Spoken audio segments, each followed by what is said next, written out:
आपको लिए चलते संसद भवन, जहां लोकसभा और राज्यसभा की कार्यवाही शुरू हो गई है।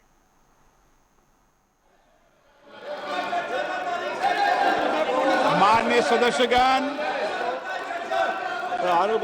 एक मिनट प्लीज। माननीय सदस्यगण, महामहिम राष्ट्रपति जी ने कुंभ के बारे में भी चर्चा की है, इसलिए आप जब महामहिम राष्ट्रपति जी के अभिभाषण के अंदर जब अपने विषय को रखें तो वो विषय भी आप रख सकते हैं।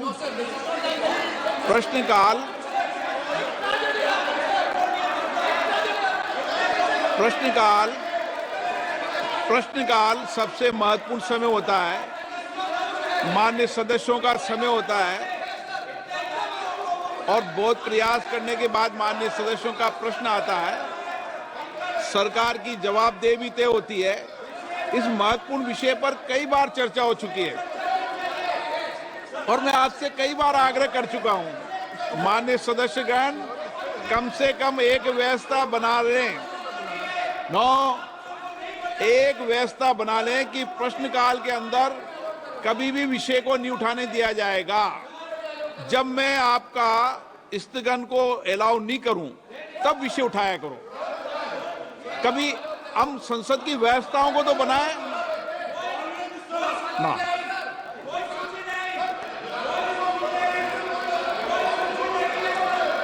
आप सदन नहीं चलाना चाहते, चर्चा नहीं करना चाहते, माननीय सदस्य। So thank you, Speaker sir. Question number 1 पूछ रहा है सर, मैं supplementary का। While the National Culture Fund has successfully facilitated the restoration of numerous historic monuments across the country, I would like to bring attention to Gutti Fort, located in my constituency of Anantapur, sir. This majestic fort, the largest in the state, has witnessed the rise and fall of empires from the Chalukyas to the Vijayanagar Empire, the Mughals and the Marathas, sir, and even the British. Strategically located near NS 44, NS 67 and the Gutti railway station junction, sir. It holds immense potential to become a key tourism hub. However, the fort is currently in the state of neglect. A proposal of 60 crore for its restoration has already been submitted under the NCF ethics remaining pending, sir. I would like to ask the Honorable Minister if the government will take up this project at the earliest and expedite its approval to ensure the timely restoration of the Gutti Fort, sir. Thank you, sir. माननीय मंत्री जी। माननीय अध्यक्ष महोदय, under the provisions of National Culture Fund, the financial arrangements are being done by the donations what we receive or the money what we receive as a contribution from the companies and PSUs through CSR. So primarily and predominantly, the funding agency, they take a call and give us the priority. We have already enlisted 150 projects on the website of NCF. The said project which Honorable MP wished to ask is also part of that. It has been depicted on the website. Whenever adequate funding will be agreed by any of the PSU or any of the company who is giving CSR and on the priority, we will certainly consider this. So thank you, Honorable Minister, sir. However, I would like to bring to your attention that the issue extends beyond Gutti Fort alone, sir. There are 20 other proposals from Andhra Pradesh that are also awaiting approval under the National Culture Fund for the preservation, protection and promotion of the historical monuments, sir. Honorable Speaker ji, it is concerning to note that in the last 5 years, not a single project from Andhra Pradesh has been approved under the NCF. I kindly request the Honorable Minister to provide clarity on the reason behind the delay in closing these proposals, sir, and the steps being taken to ensure their timely approval and restoration, sir. Thank you, sir. माननीय अध्यक्ष महोदय, जैसा मैंने निवेदन किया पहले प्रश्न का उत्तर देते हुए भी, मैं एक बार फिर दोहराना चाहता हूं कि नेशनल कल्चर फंड के 150 जो ऐसे मॉन्यूमेंट्स की सूची हमने ऑलरेडी वेबसाइट पर प्रकाशित की है, उसमें 21 ऐसे प्रोजेक्ट आंध्र प्रदेश स्टेट के हैं। सामान्यतः एनसीएफ में कोई कंपनी सीएसआर देने वाला पीएसयू या कंपनी जब कभी किसी पर्टिकुलर प्रोजेक्ट के लिए सीएसआर देने के लिए आग्रह करता है तो हम उसके लिए इसको कंसीडर करते हैं। अभी हमने डीपीआईटी को के साथ में बैठक करके सारे पीएसयू से आग्रह किया है कि वो कुछ धनराशि उपलब्ध कराएं। जब भी धनराशि उपलब्ध होगी किसी इस पर्टिकुलर इन प्रोजेक्ट्स को प्रायोरिटी करते हुए तो हम निश्चित रूप से उसको कंसीडर करने का प्रयास करेंगे। माननीय B Ramesh ji, Trust Fund has proposed for water threatening and strengthening of Buddhist rock cut, stirrups and repairs of caves and the ruins of structural charia with 3 crore cost estimate. The project proposed also provides for a public amenities and landscape of gardens. Kindly, Minister, Honorable Minister, has to say on this. फिर मैं वही निवेदन करूंगा कि हमने उसको सूचीबद्ध किया है, उस पर धनराशि उपलब्ध होने पर निश्चित रूप से उस पर कार्रवाई की जा सकती है। किरण रिजिजू जी, आप संसदीय कार्य मंत्री जी। सर, आज उम्मीद किया था कि अच्छा से पार्लियामेंट का क्वेश्चन आवर चलेगा। माननीय अध्यक्ष जी, आपने बार बार अनुरोध किया है, बार बार आग्रह किया है हमारे विपक्ष के साथियों को कि प्रश्नकाल को डिस्टर्ब ना करें, और ये प्रश्नकाल मेंबर का होता है, सरकार का सवाल पूछना होता है। आप लोग सरकार को सवाल नहीं पूछ के सदन को इस तरह डिस्टर्ब करना अच्छी बात नहीं है। अब जनता आपको सवाल पूछेगा कि आप सदन में क्यों आए हैं। आपके आग्रह करने के बाद भी इस तरह का डिस्टर्बेंस करना ये अच्छा नहीं है। सरकार की तरफ से मैं खंडन करना चाहता हूँ। बाकी जो भी बोलना चाहते हैं वो राष्ट्रपति का अभिभाषण पर सब बोल सकते हैं। ये पहला दिन इस तरह का ये नजर यहाँ पे जो अपोजिशन मेंबर्स ने जो हरकत किया है ये ठीक नहीं है। मैं सर इसका खंडन करता हूँ। श्री राम शिरोमणि वर्मा, प्रशांत पोडले, राम शिरोमणि बोल रहे हैं। मल्लू रवि। क्वेश्चन नंबर 2, श्री सुश्री कंगना रनौत,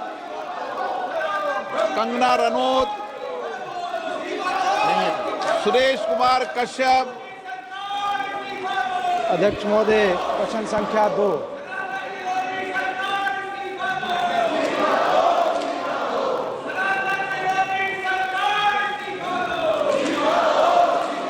एक विवरण थोड़ा बदल दीजिए।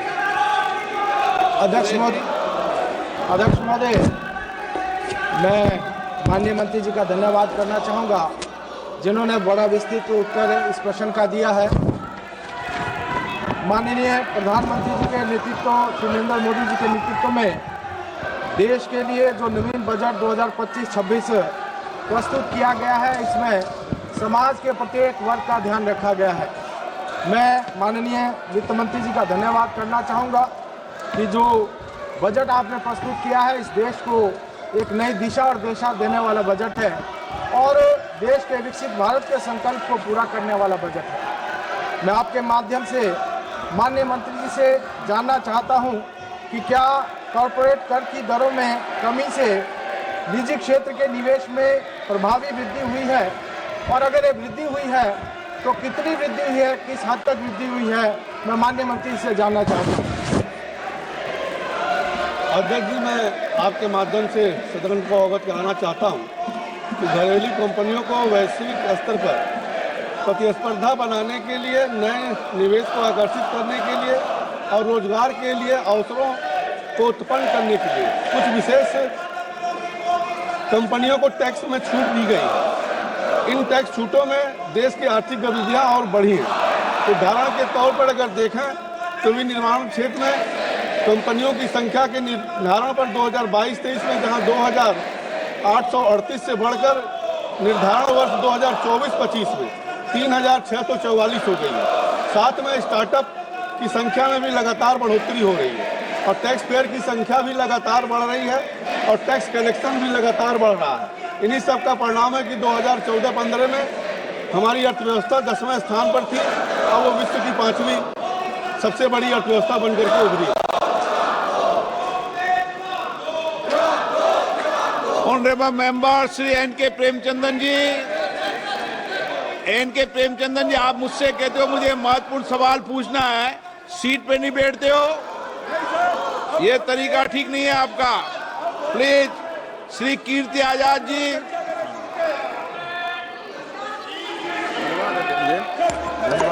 बहुत ही महत्वपूर्ण प्रश्न है। मैं ये जानना चाहता हूं कि क्या ये सच नहीं है कि पेट्रोल डीजल के दाम आसमान छू रहे हैं और सरकार ने खाने पीने पर 18% GST लगाई हुई है। यदि सरकार पेट्रोल डीजल के दाम कर दे, जो 2014 से पहले आधे करने की बात थी, और खाने पीने से GST हटा दे, तो क्या लोगों को इस जो महंगाई की भारी मार है उससे राहत नहीं मिलेगी? क्या मंत्री जी ये बताने का प्रयास करेंगे? माननीय अध्यक्ष जी, माननीय सदस्य ने GST की बात किया और इसका निर्णय कहीं ना कहीं GST काउंसिल लेती है, जो एक संवैधानिक संस्था है। और मैं माननीय सदस्य को बताना चाहता हूँ, GST काउंसिल की बैठक में बंगाल के भी मंत्री उसमें रहती हैं और सबके सर्वसम्मति से निर्णय होता है। माननीय सदस्यगण, अगर आपको देश की जनता ने नारेबाजी करने के लिए और प्रश्नकाल को स्थगित करने के लिए भेजा है, तो आप यही काम कीजिए। और अगर सदन चलाना चाहते हैं तो अपनी सीट पर जाकर बैठिए। Question number 3, Shrimati D.K. Aruna.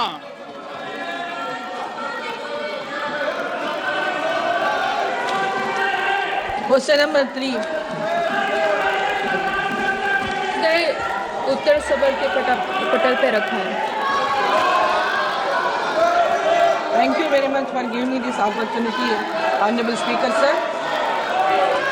As the House is aware, India's youth population reached about 420 million in 2024, comprising 29% of the total population, and I strongly believe these young individuals hold significant power to influence India's future.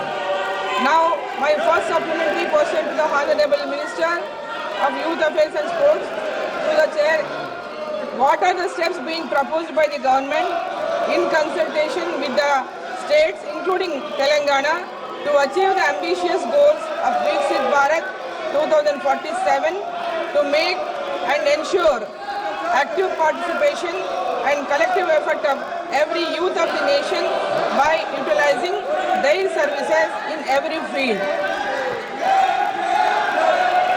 अध्यक्ष महोदय, मैं आपके माध्यम से सदस्य जी को बताना चाहूँगी कि आदरणीय हमारे देश के प्रधानमंत्री जी वो चाहते हैं कि इस भारत को अगर विकसित बनाना है तो हमें युवाओं की भागीदारी भी हमें बढ़ानी है। और उसके चलते हुए हमारे मंत्रालय के माध्यम से कई प्रोग्राम चलाए जा रहे हैं। उसमें विकसित भारत एम्बेसडर प्रोग्राम हम हर राज्यों में लेने की कोशिश कर रहे हैं कि जिसके माध्यम से बच्चों को हम कॉलेज में जाके विकसित भारत के बारे में बता रहे हैं कि पिछले 10 सालों में हमारी सरकार ने भारत को विकसित बनाने के लिए क्या काम किए हैं और उनके विचारों के साथ हम इस देश को आगे कैसे बढ़ा सकते हैं। उसके साथ ही हर जिले में युवा नेहरू केंद्र संगठन के माध्यम से भी हम विविध प्रोग्राम चला रहे हैं कि जिसके माध्यम से हमारे वॉलेंटरी प्रोग्राम चल रहे हैं। और सबसे खास बात मैं बताना चाहूँगी कि माय भारत पोर्टल हमने लॉन्च किया है। उस पोर्टल में लगभग अभी तक 1.5। तो ये तस्वीरें आप देख रहे थे लोकसभा की, जहां पर महाकुंभ हादसे को लेकर के लगातार विपक्ष का हंगामा जारी है, लेकिन इस बीच प्रश्नकाल की कार्यवाही भी की जा रही है। चलिए